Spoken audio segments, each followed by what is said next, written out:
Zertan datza partida hau? Lezoko antzerki testu laburren 6 testu finalistekin irakurketa dramatizatu bat antolatzen dugu.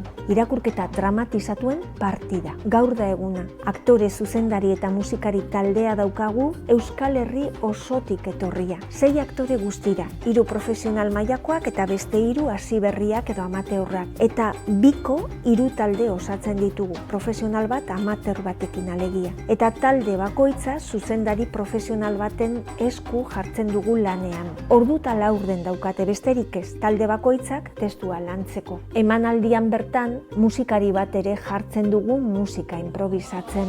Eta amaitzeko eta festari berea emateko, aurkezlen parea dauzkagu festa gidatzen. Eta nola ez musika martxosoa festa girotzen.